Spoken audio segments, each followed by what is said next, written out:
Good Monday morning, third graders. I hope you had a great spring break. Let's take a few minutes and go over your morning work for Meaningful Monday today. We're going to ease back into things today. I know sometimes it's hard to come back after we've been off for a while. Hopefully you've been reading and spending some time doing that for fun. Let's talk about analogies. Analogies are when we're comparing two sets of words and we have to figure out the relationship between them. We have to figure out how are these two words connected, and so then we can figure out how these two words are going to be connected. We have to think about the relationships. So here we have suitcase is to clothes as carton is to blank. So let's start out by thinking about these two words. How are clothes related to a suitcase? Are they synonyms? No. Are they antonyms? No. But if we think about this, clothes go inside of a suitcase. So here we have to figure out which one of these words is something that would go inside of a carton. Think about which one of these you would find in a carton. Would you find bread in a carton, a bread carton, a milk carton, a container carton, or a crate carton? Which one of those do you find in a carton? We drink it at school every day. How about milk? I think milk goes in a carton just like clothes go in a suitcase. So think about that. All right, let's look at our next one. This one you might need help with. These might not be words you're familiar with. Here we have the word Orlando. And if you don't know, Orlando is a city in the state of Florida. That's where Disney is, I believe. So Orlando is to Florida. So think about the relationship. Orlando is a city. Florida is the state. Okay? Now, you may not know this. That's why we're going over it. So, Orlando is to Florida as Chicago is to blank. So, if Orlando is a city in Florida, Chicago is a city in which state? You may not know, but Chicago is in the state of Illinois. So, Chicago, Illinois. All right, let's move on down to synonyms and antonyms. Remember, synonyms are two words that mean the same, and antonyms are two words that are opposites. Okay, so let's think about these, and I often like to put these in a sentence so we can figure out whether or not they're synonyms or antonyms. We have the word structures and we have the word building. Structure was actually a vocabulary word in Wordly Wise. A structure is a building, so those are synonyms. All right, moving on to number 2. Include means that everyone can partake. I'm going to include everyone. The opposite of include is exclude.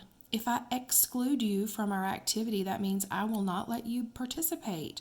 So those two are opposites or antonyms. All right.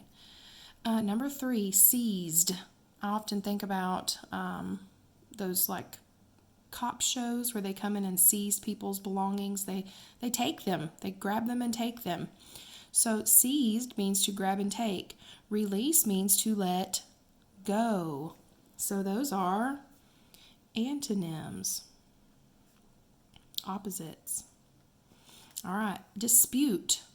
If you have a dispute with someone, that means you have an argument with them. That means you disagree about something.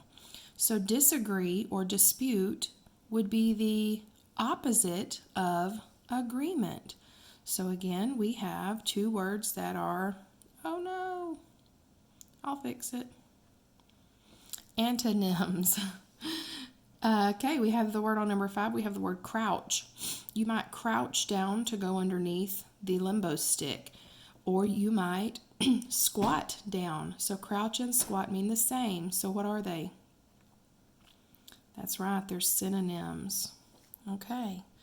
I would ask if there are any questions about this. If you have questions about anything I've done, if you catch any mistakes that I make, because you know that happens to me occasionally. Oh my goodness, do you know what I forgot to do? Holy smokes, I forgot to put my name at the top.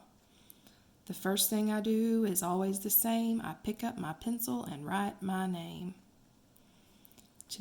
This is the week of April the 20th. Today is 4-20-20. Don't forget that stuff, guys.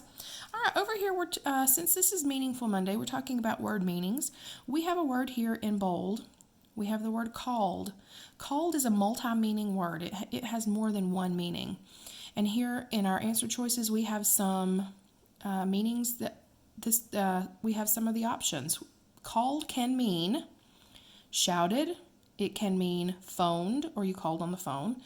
It can mean you named something or you announced something. Okay, I called the winner. I announced the winner.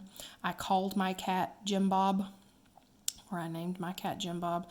I called my friend on the phone, or I called to the class on the playground, or I shouted to them. So it can mean all those different things. So we're going to look and read the sentence and figure out which meaning is being used in that sentence. Olivia called me last night to inform me about the classwork I missed during my absence. Okay, so in this sentence, Olivia shouted me, she phoned me, she named me, or she announced me. She called me on the phone. Okay, Huck. I like that name. Huck called his dog Fluff Puff because sometimes you couldn't see him from all his fur. I like that name too. Huck and Fluff Puff. So Huck called his dog Fluff Puff.